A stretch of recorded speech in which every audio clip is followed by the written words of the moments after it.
de todos os polos. E a gente com essas informações. Agora, com a palavra, o comandante Amaury Motandon Capuzzo, associado da Associação Brasileira dos Pilotos da Aviação Civil. Vossa Excelência tem alguns minutos, eu não sei quantos. À vontade.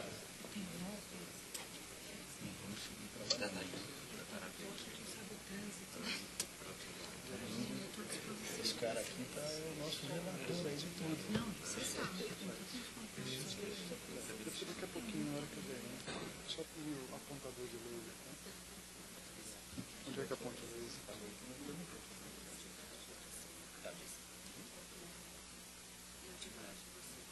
Já passou para frente.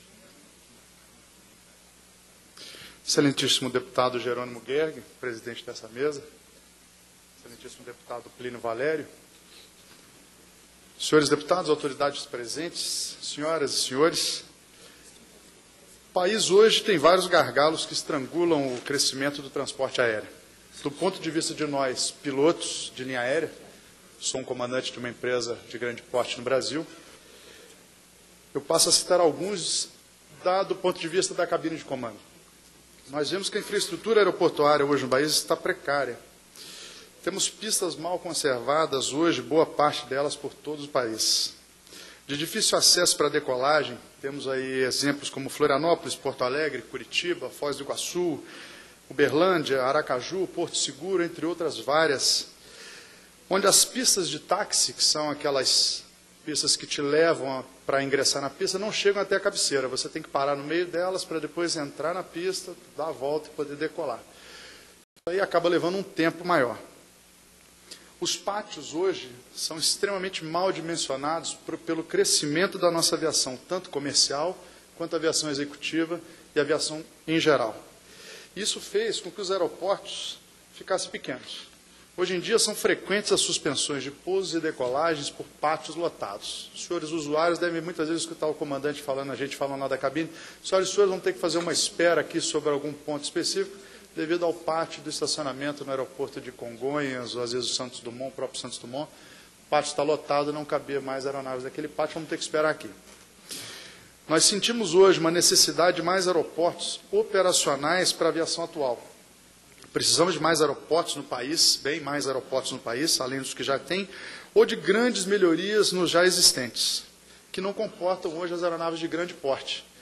Tem aeronave de pequeno porte, ela está usando aquele aeroporto, aí chega, já foi dito mais cedo aqui, chega a aeronave de grande porte, a aviação comercial entra em operação naquele aeroporto, e o que acontece? Começa a ficar apertado.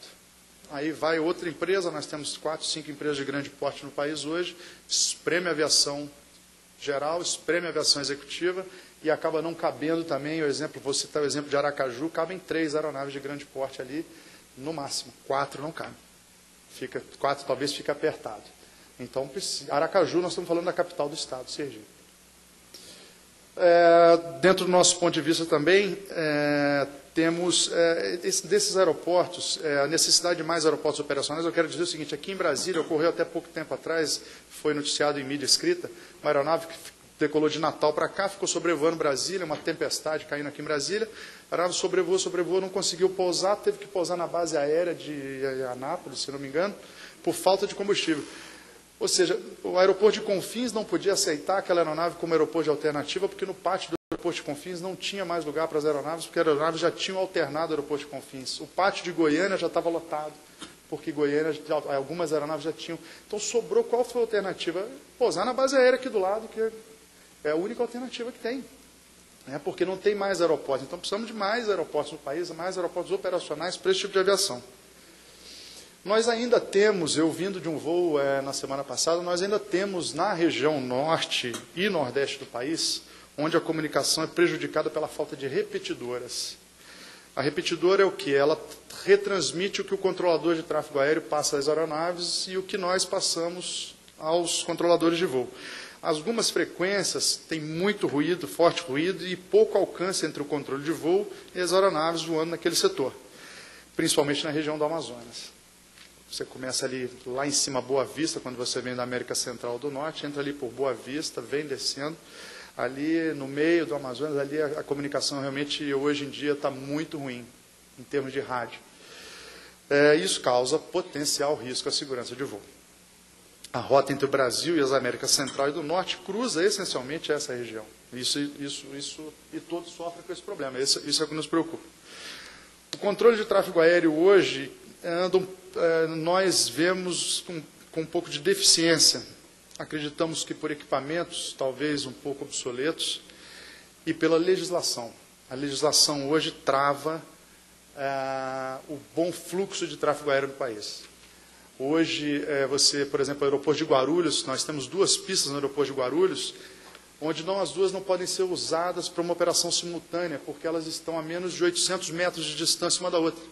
Existe um projeto para que isso seja modificado, mas ainda não foi aprovado o projeto. Ou seja, uma aeronave que vai pousar numa das pistas, a que vai decolar tem que ficar aguardando. Essa aeronave, às vezes, ela demora 2 minutos, 3 minutos para pousar. E uma aeronave que vai decolar demora 30 segundos. Mas a legislação não deixa o controlador autorizar aquela decolagem.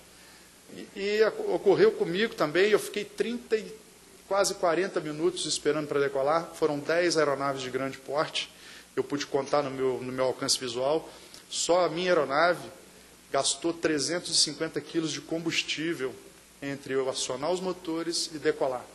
Você multiplica isso por 10, aquelas 10 que estavam ali. E multiplica isso pelas aeronaves que sofrem esse tipo de atraso hoje no Brasil, por uma legislação que muitas vezes não deixa o controlador, não deixa fluir melhor o tráfego aéreo. Além do prejuízo financeiro, que nós falamos muito hoje, o tempo todo, sobre o querosene, o preço do querosene, o gasto das empresas com querosene, a gente hoje está preocupado também com a emissão de CO2 na atmosfera. Essa é uma grande preocupação, não só, além dela ser o custo da empresa aérea, o custo repassado no final para o passageiro, para o usuário, e o CO2 que foi para a atmosfera. Então, a legislação nos preocupa. A gente imagina que essa legislação de tráfego aéreo tem que ser reformulada, ou pelo menos igualar essa legislação a países onde o tráfego aéreo seja parecido com o do Brasil, que o Brasil está aumentando muito, mas isso é um gargalo forte. Não adianta, a gente estava discutindo, a gente caiu num círculo vicioso, onde, como é que eu vou melhorar as pistas e os pátios se eu não tenho condições de botar muitos aviões voando para o mesmo destino ao mesmo tempo? Não adianta Congonhas, você ter slot, você colocar um avião no chão a cada 30 segundos, se daí 10 minutos está tudo cheio, não cabe mais ninguém no pátio. Rio de Janeiro, Santos Dumont, a mesma coisa. O aeroporto do Galeão tem 2 pistas. Hoje de manhã, o ministro Moreira Franco estava citando o exemplo da natureza, de São Pedro, que ele baixou o teto lá, ninguém pousa no Santos Dumont, que todo mundo tem que entender, isso aí não tem o que a gente fazer mesmo.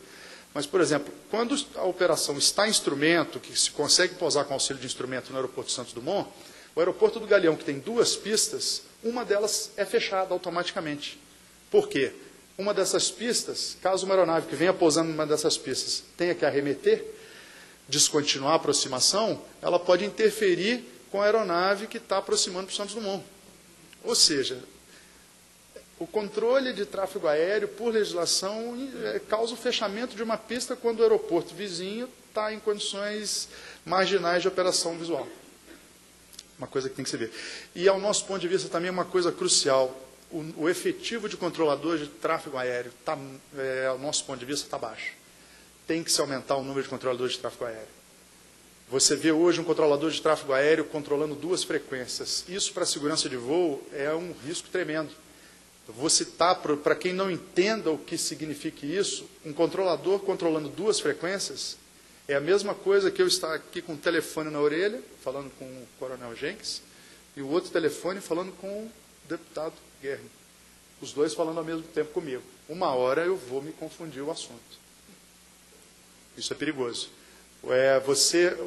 Por que isso acontece? 2 frequências. O Centro Brasília, quando você chama o Centro Brasília para dar uma informação de posição, você emite aquela informação a ele te vê no radar, fala, estou te vendo no radar, você está em contato radar.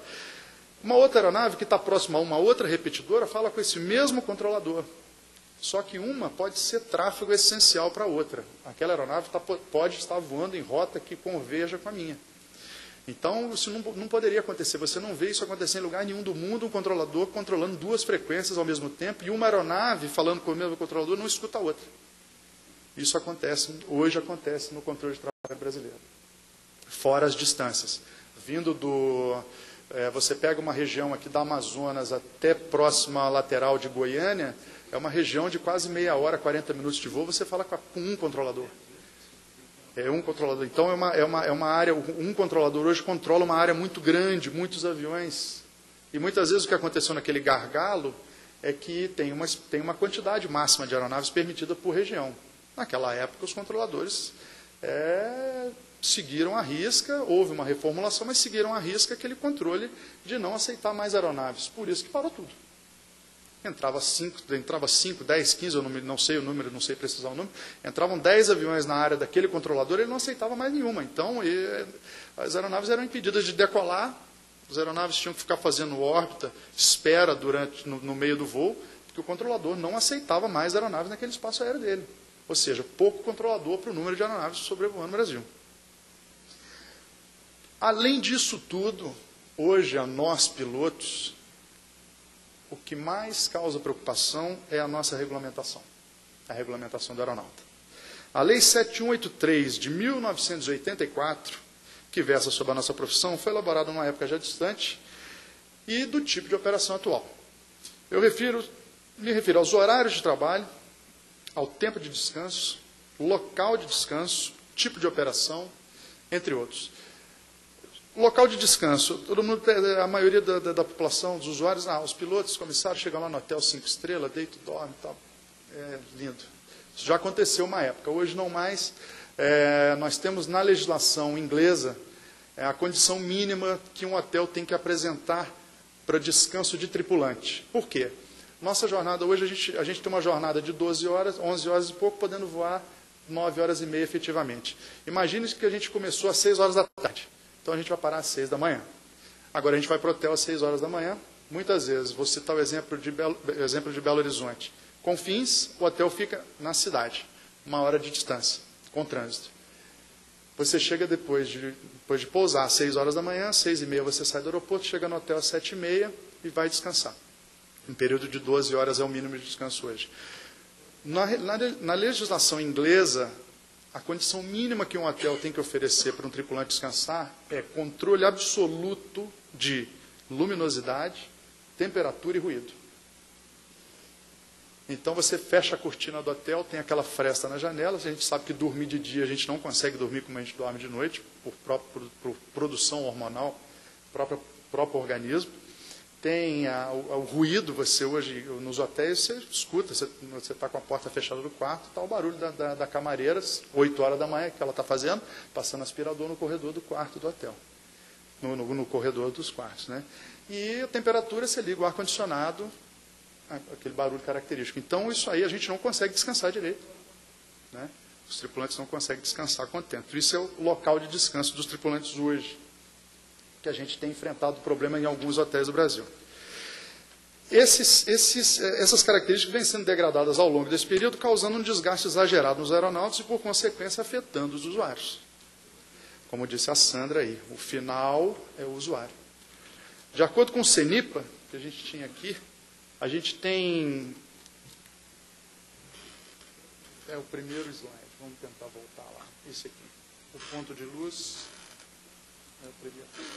Se a gente fizesse uma análise de tendência, isso aqui são os acidentes de 2003 até 30 de abril de 2013, agora. Nós estamos aqui. 30 de abril de 2013 até dia 30 de abril nós tivemos 58 acidentes. Projetando para o final do ano, nós vamos ter 174. Então, nós vamos pegar uma tendência, um gráfico de tendência ascendente. Né? Olha aqui, 2003, vamos subindo. Por tendência. Isso é um gráfico do CENIPA, divulgado agora. O CENIPA, que é o Centro Nacional de Investigação e Prevenção de Acidente Aeronáutico. E nós temos que nos atentar ao que está acontecendo no Brasil hoje, porque o Brasil, de acordo com a ICAO, cumpre 86% de suas recomendações. A ICAO é um órgão normativo, ela não determina, ela dá as normas, o país segue, o Brasil é signatário da ICAO, E você vê um gráfico desse num país que segue 86% das recomendações, tem algum problema. A gente sabe que a maioria desses acidentes acontece na aviação geral, né? A gente vê pouco acidente de avião, o último que a gente teve aí de grande porte, grandes proporções, felizmente no mesmo ano, da Gol e da TAM. E essa aviação é a base para a aviação comercial. Hoje, nós na aviação comercial recebemos os pilotos que vêm da aviação geral, do táxi aéreo, da aviação executiva, ou mesmo das escolas de formação. Então, nós temos que descobrir de onde está vindo o problema. Né? Essa cadeia que acontece aí, muitos desses acidentes, vêm da aviação geral. E essa aviação geral, que forma os pilotos para a aviação comercial, esses acidentes tendem a se mover, né, por tendência, ao que nos parece, vai se mover de categoria de tipo de aviação. A comunidade mundial envolvida nesse sistema hoje, após vários acidentes e incidentes aeronáuticos, converge para a melhoria na condição de trabalho e formação do aeronauta. É nesse intuito que temos atualmente a tramitação nessa casa do projeto de lei 4824, do novo deputado Jerônimo Gerg, presidente dessa mesa. Já conta com mais de 10 mil assinaturas, com apoio tanto dos aeronautas quanto de toda a sociedade. O que eu trago aos senhores hoje aqui deixa de ser uma reivindicação classista, não estou falando em nome da classe, mas eu gostaria de lembrar que a segurança do usuário passa obrigatoriamente pela condição de trabalho do aeronauta. Muito obrigado pela oportunidade. Obrigado a todos.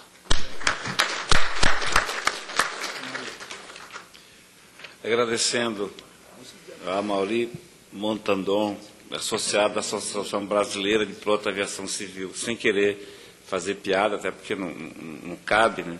Mas pensar que eu sou do Amazonas, viajo 2 vezes daqui para Manaus e faz campanha no interior do estado em aviãozinho. É para pensar em largar a política, né? Não? É um negócio que a gente... Sim, é o que a gente vai fazer aqui. A gente está em busca disso, né? Na subcomissão de aviação civil, tentar melhorar o sistema.